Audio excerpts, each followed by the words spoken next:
drive? Why don't you eat something from where you live when you go to vote? Here we go. You know, that's bullshit. Oh, same thing. I think it's a joke. Yeah.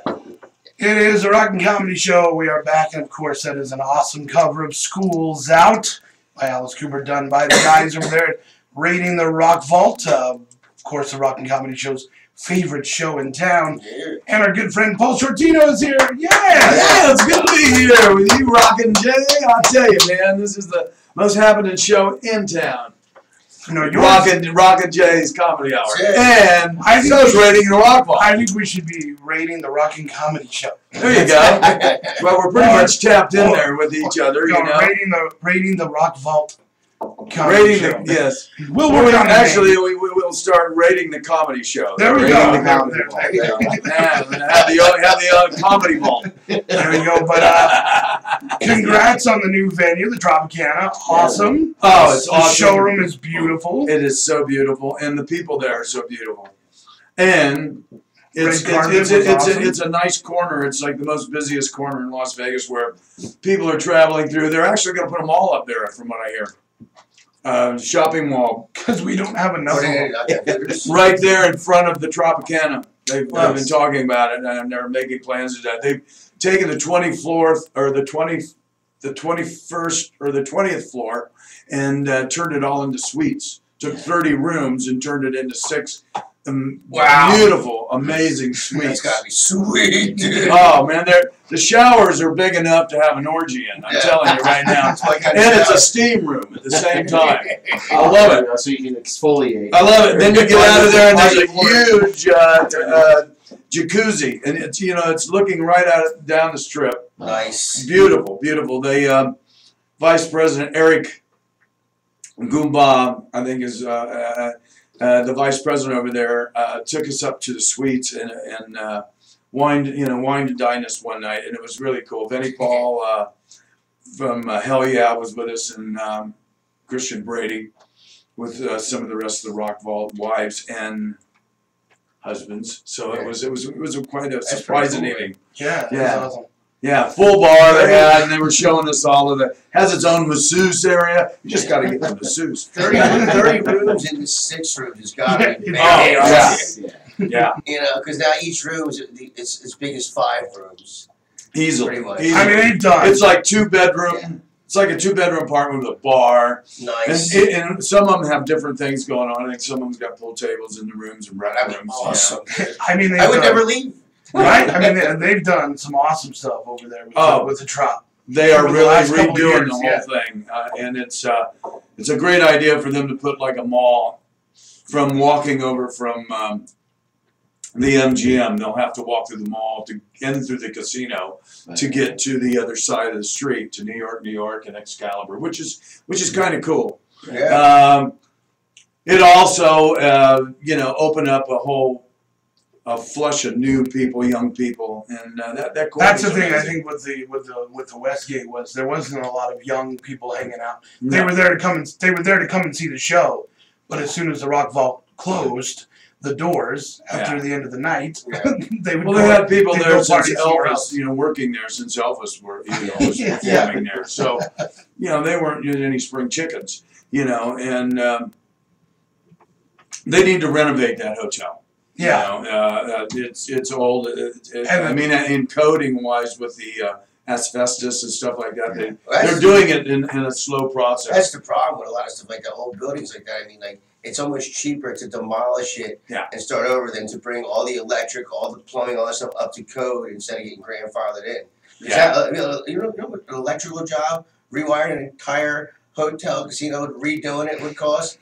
It's going to be millions of dollars in labor. And you can be like the Harmon and take it down floor by just floor. Fucking blow it up and rebuild a new one with all up to date shit. But with the SLS, they just gutted it. Yeah. They kept the whole building on the outside. They just gutted the whole thing and redid it. And I haven't seen it over there. It's pretty amazing inside. Yeah, I bet it is. But not as amazing as the Tropicana.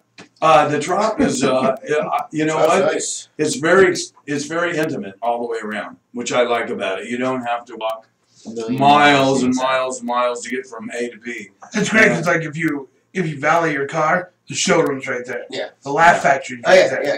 Everything's- Well, everything now will be changed. You'll be entering when they put that mall or the fashion mall or whatever they're going to call it, shopping mall, and then you'll enter down by where the MGM enters off of Koval, Yeah. right down there, and that'll be the entrance to the Tropicana. So you'll walk. Yeah, it'll be a whole different vibe. It'll be it'll be kind of neat how they're going to do it. You'll be able to walk into the mall from walking over the bridge, but you'll have to enter from the end of the Trop at that end over there where the parking is and everything over there. That will be the entrance, which was explained to me. I haven't seen any of the plans or anything, but it's really It's totally different. They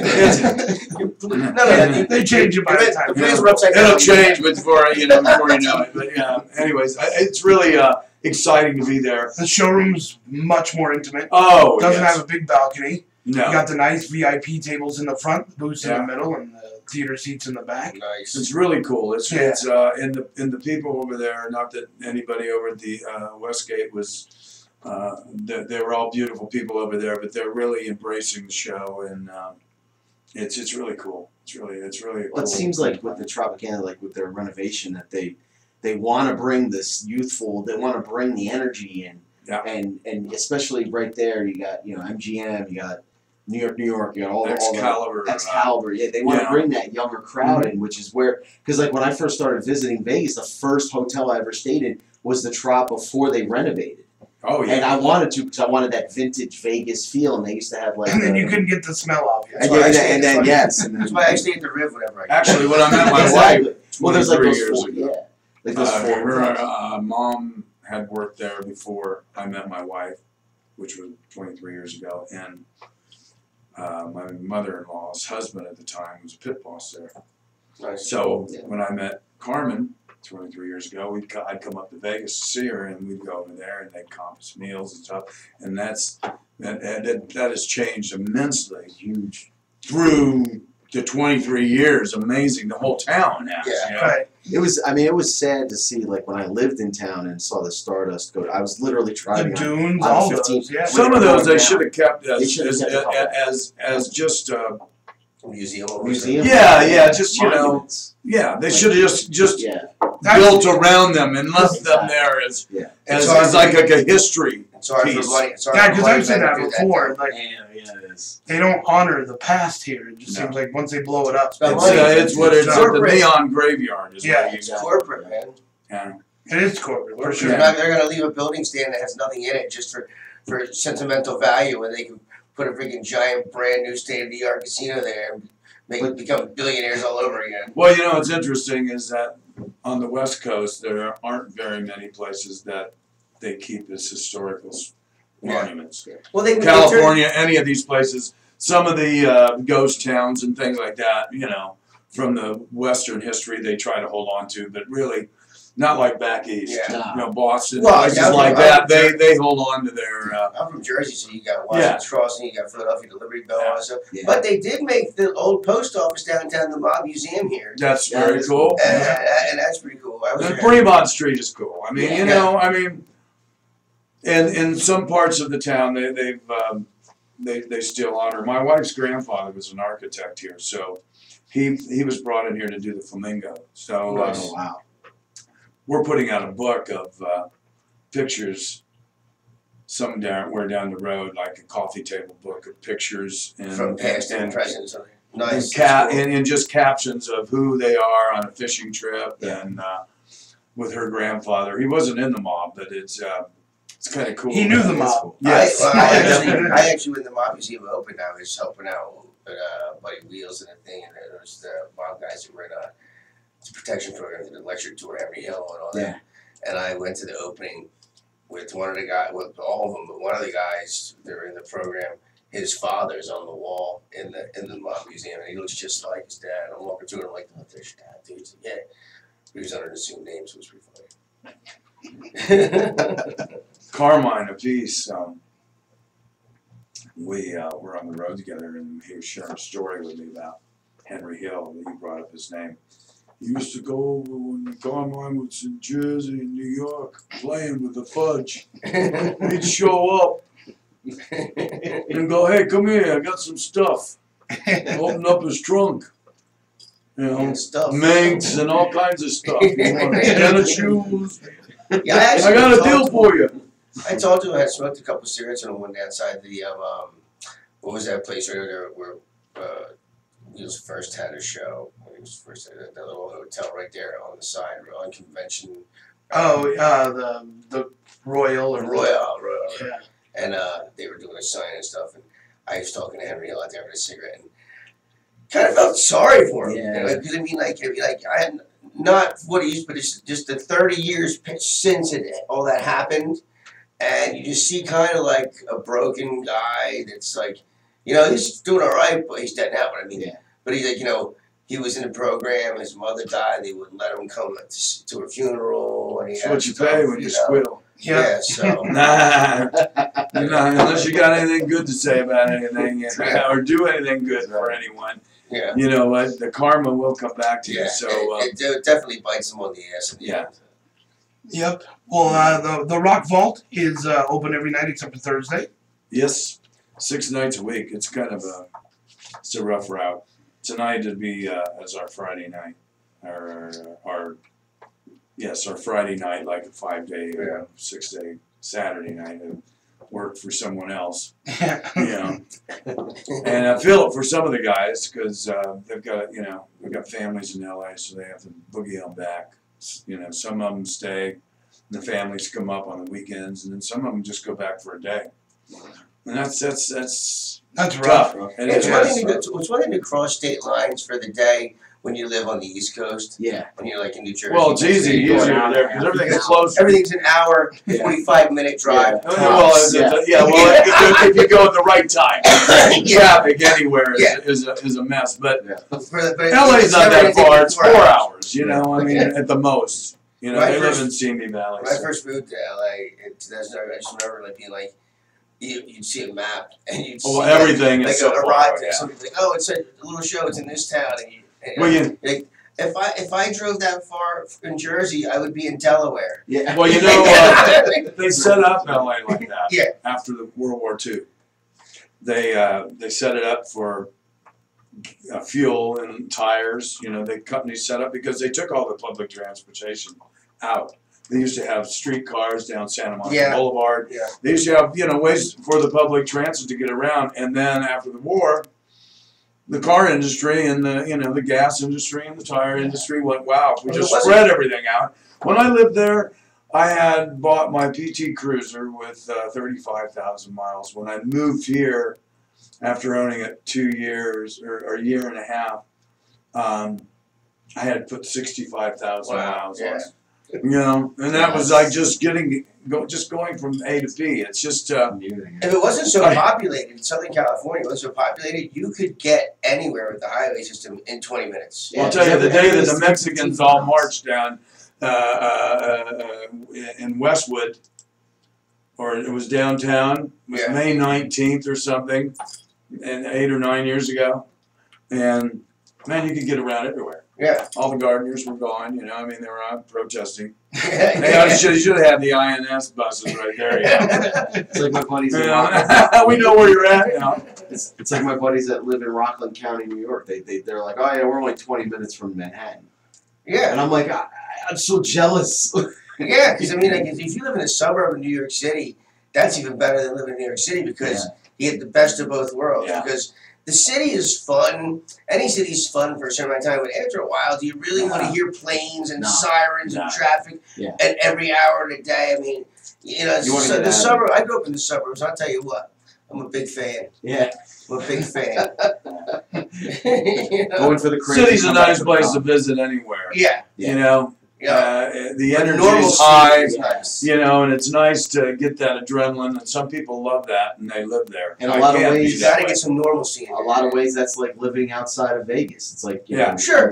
I live very close. I live in Spanish Oak, so I'm like 5 minutes to everything. But it seems like I'm separated. Exactly. B.B. King lives in my hood. Yeah, nice. And Joe Jackson. In fact, when I met B.B., he was playing with Frampton last year. Nice. At the LVH, now Westgate, and I went down, and me and Carmen met him. We were going to get him to sign a guitar for to auction off for Podanco dogs out of Spain. My wife is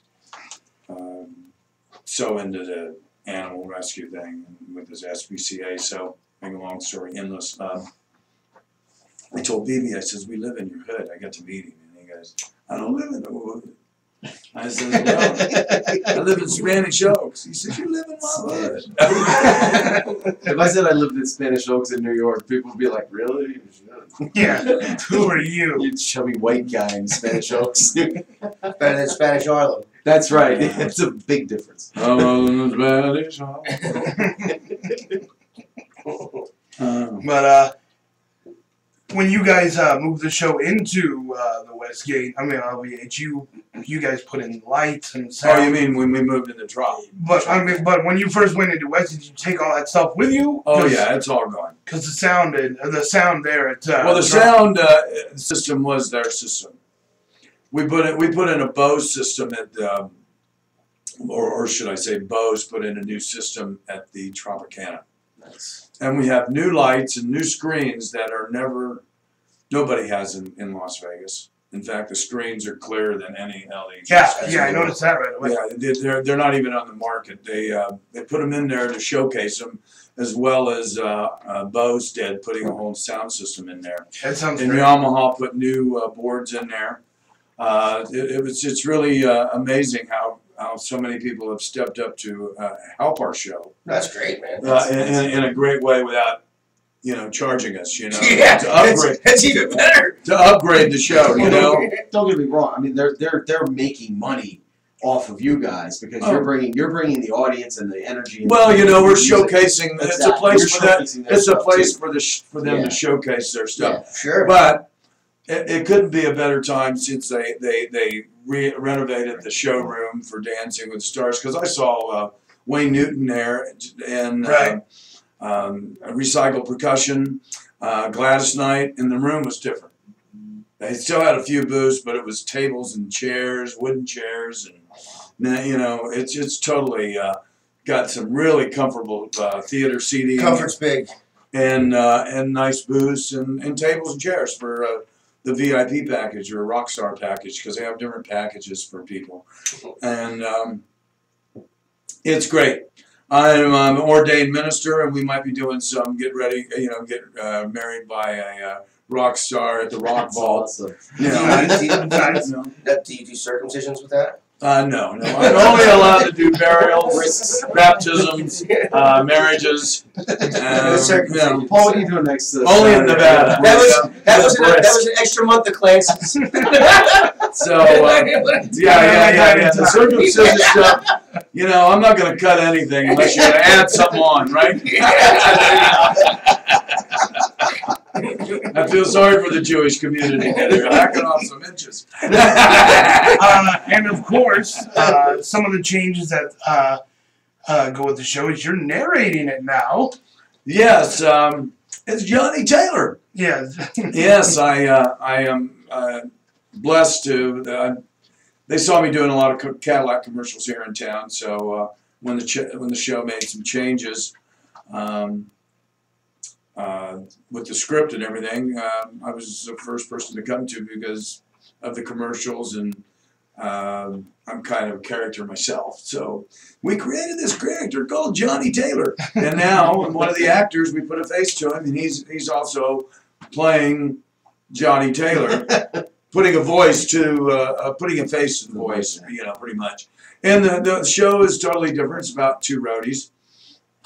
Going through their time period, which is kind of neat, and some rock stars. And there's an incident in the show where Ricky Quinn and his road manager Johnny Taylor, Ricky got locked out of his room in Madrid naked, and that actually happened to me.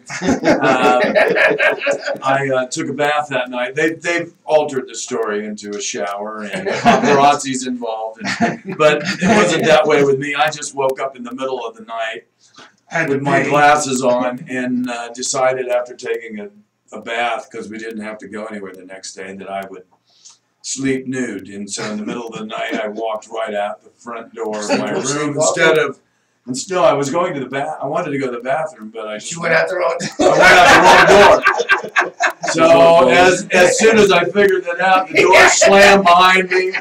I still had to take a leak, and at the end of the hall there was a trash can, so I did pee in it. Trash can. Peed in it, and then I had to go down a glass elevator. Oh, that's nice. And at that point, no more shame. There's no more shame. The only thing I had on me besides my glasses were the tattoos on my body. So I had my privates covered up when I got down to the bottom. Like a gentleman. The guy recognized me, and he brought over my key because I had my glasses on. He brought over my key and covered his eyes. I said, "There's nothing you haven't seen before, bro. Give me the key. I gotta get back." After that, I lay in bed and I went, after I got back in my room, I was laying there and I go, wow. That's something. I really feel bad for the maid who has to fucking empty that trash can. All that piss in it. All the years he partied with Quiet Riot, Rough Cut, and all that. No, it has to be. I was on the road with Javier. It was your birthday too, wasn't it? Yes, it was your birthday. Yes. Yeah, because the other night when we were there for the red carpet, I hadn't. The only time I saw the show when it had changed over Westgate, Ryan was getting married, so his understudy was there. So I was like, man, I got to see this show when Ryan does it because. He's he's elaborated. He puts in a big dildo or something. He puts in this huge dildo when he walks out to tell the story. It's so much just laugh. Hanging all the way down to his knees. You can't help but not look at it. And they've elaborated on the story. Because he's got this tight orange pants on. And he was telling the story, and I was sitting there, and I was listening, and I'm like, wait a minute. Paul told that story on our show. I'm like, that's funny. Yeah, and it was like the true story. They've elaborated it a little bit. He didn't pee in a trash can. He peed in the ice making machine. So he says that's making lemonade. They make a when they joke around about it. Next day you see them wheeling out the ice machine and throwing it in a dumpster. Because Ryan is so good about the improv. When he first did that, did you know it was coming? Or well, I sent the story over because I thought the story had a great punchline, which was, what did you learn off of being on the road? Sleeping naked was never sleep naked again. Because I never ever slept naked the whole time I was on that tour. I would go to bed in my this is what I wore on the road. Different pair of shoes. But these sweatpants, the Europeans called them the Jimmy Page sweatpants, and all they are is just some yoga pants and a T-shirt, but this was long sleeve, and this Bill Blass coat and a scarf, and I had these dress shoes, and I would get ready. I'd go to bed like this, and then all I have to do is slip on my shoes, get on the bus, eat breakfast, get on the bus because we had an early breakfast and we'd always leave early. So I would get myself, just sleep in what I was going to get up in and travel in.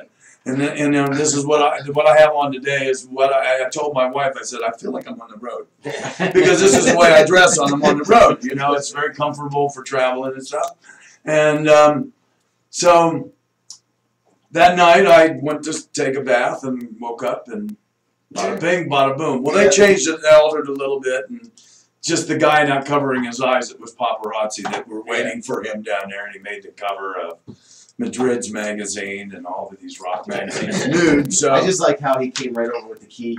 Like he knew, we were like, oh god, another one. Oh, I tell you, yeah, exactly. But you know what? I also laid there and going, I wonder what that guy thought I was doing.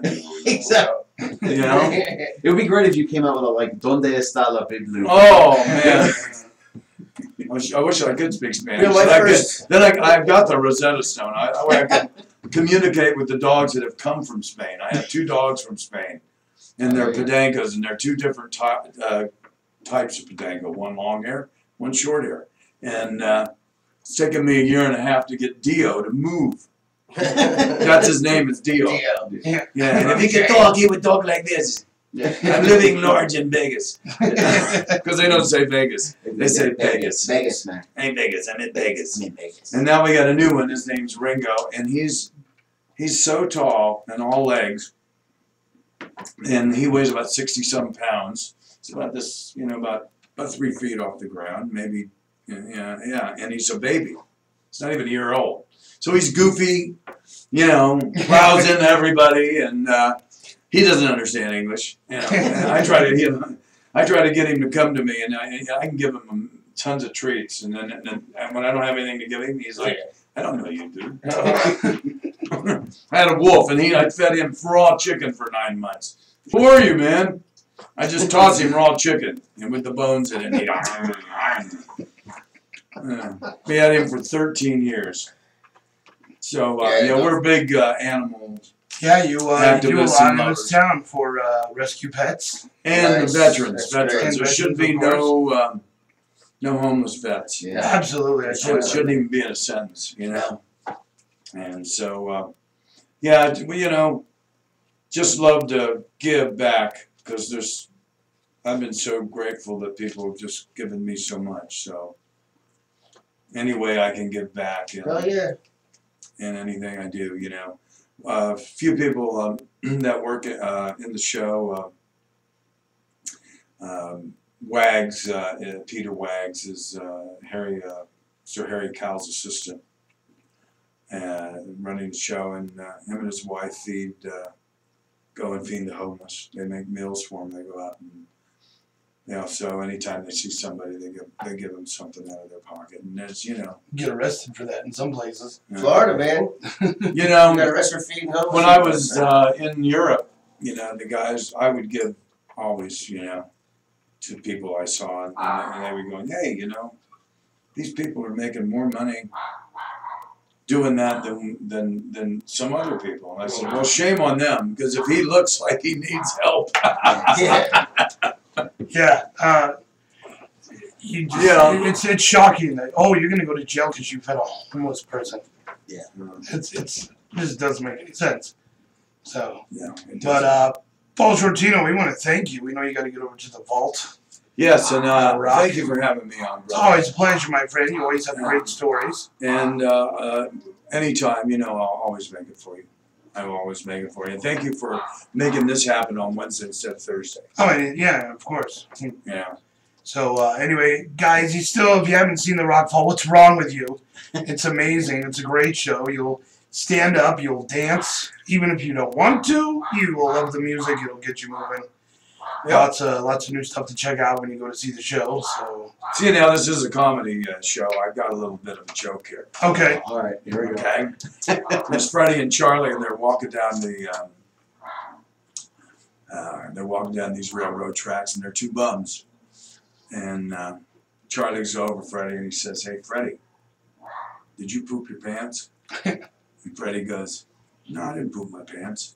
I'm going on a little further down the tracks, and he looks over at him again. He goes, "Hey, Freddie," Charlie says to him, "You sure you didn't poop your pants?" He says, "No, I didn't poop my pants." So then they stop at this little area where little pond where they can, actually clean themselves off.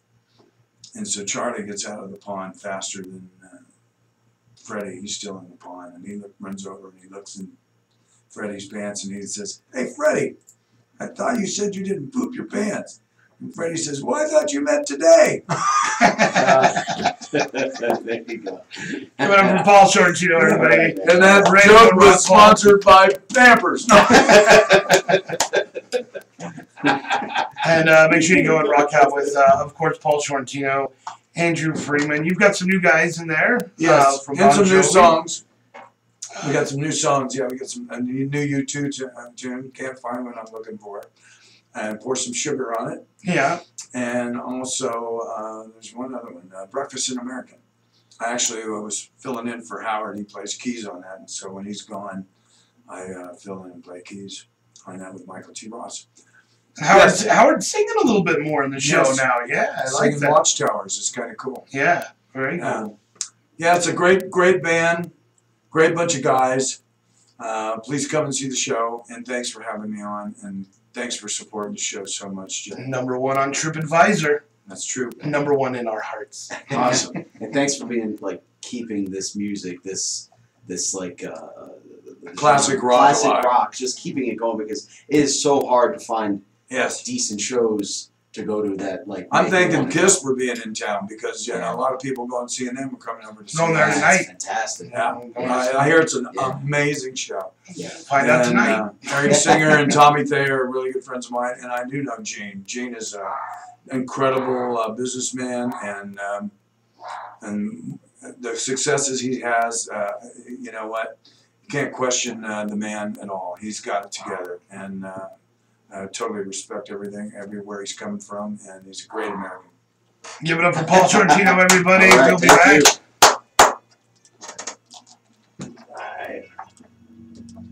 Thank you, brother. Thank you, brother. Well, it's nice meeting you again. You too, man.